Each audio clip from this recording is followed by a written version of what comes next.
സ്വർഗസ്ഥനായ പിതാവായ ദൈവത്തിൻ്റെ നാമം ഇന്നും എന്നേക്കും സ്തുതിക്കപ്പെടുമാറാകട്ടെ. ജീവനുള്ള ദൈവത്തിൻ്റെ വചനം സത്യമായി തന്നെ പറയുവാൻ ശ്രമിക്കുക. ദൈവം ആത്മാവാണ്. അതിനാൽ ദൈവത്തെ ആത്മാവിലും സത്യത്തിലും ആരാധിക്കണം. ദൈവത്തിൻ്റെ വചനം എന്താണ് പറയുന്നത്, അതുപോലെ തന്നെ പ്രവർത്തിക്കുക, അതിനെ സ്വീകരിക്കുക. ദൈവം ഏകനാണ്. ദൈവം ഏകനെന്ന് നമ്മുടെ മനസ്സിൽ ചിന്തിക്കണം. ത്രിയേകൻ എന്ന് ദൈവത്തെപ്പറ്റി ബൈബിളിൽ എങ്ങും തന്നെ പറയുന്നില്ല. ദൈവം ഏകനെന്ന് വിശ്വസിച്ചെങ്കിലേ നമുക്ക് ആ വെളിപ്പാടുകൾ നമ്മുടെ ഉള്ളിൽ കിട്ടത്തുള്ളൂ. ഇത് നിത്യജീവൻ്റെ വചനമാണ്. നിത്യജീവനാണ് നമുക്ക് വേണ്ടിയത്. നമ്മൾ ഏതവസ്ഥയിൽ ഇരുന്നാലും, ഇനിയും പട്ടിണി ഇരിക്കുകയാണോ, വീടില്ലയോ, ഇനി ധനം കൂടുതലുണ്ടോ, എങ്കിലും നമ്മൾ ഈ ദൈവത്തെ അറിയേണ്ടതുപോലെ അറിയുക. മനുഷ്യൻ ഭാരത്തിലും പ്രയാസങ്ങളിലും ദുഃഖങ്ങളിലൊക്കെ ആണല്ലോ ഇരിക്കുന്നത്. എങ്കിലും ആ അവസ്ഥയിൽ തന്നെ ഇരുന്നു കൊണ്ട് തന്നെ ദൈവത്തെ അറിയാൻ ശ്രമിക്കുക. ദൈവത്തിൻ്റെ പദ്ധതി എന്താണെന്ന് മനസ്സിലാക്കി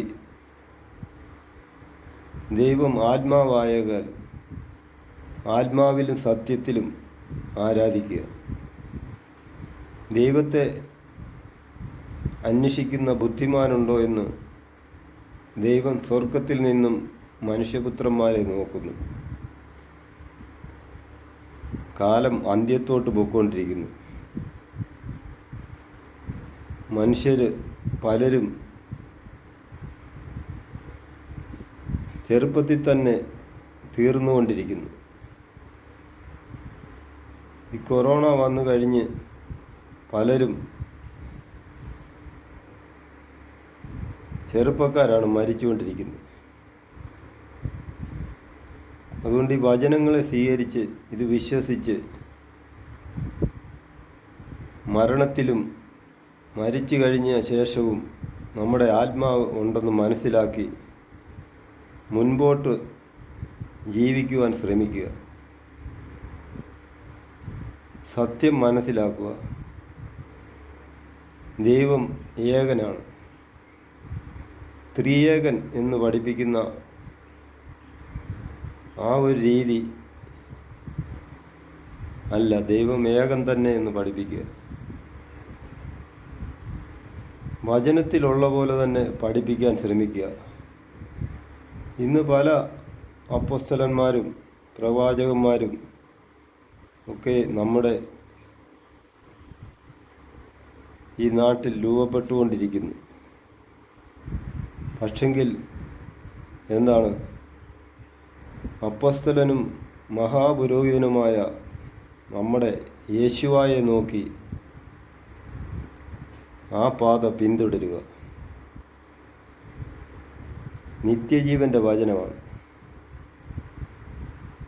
ഈ ലോകത്തെ ഈ ജീവിതം വെറും താൽക്കാലികമാണ്. ഈ കാണുന്നതെല്ലാം താൽക്കാലികമാണ്. കാണാത്തതോ നിത്യം.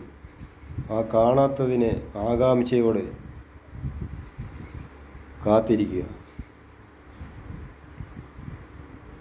Praise the Lord.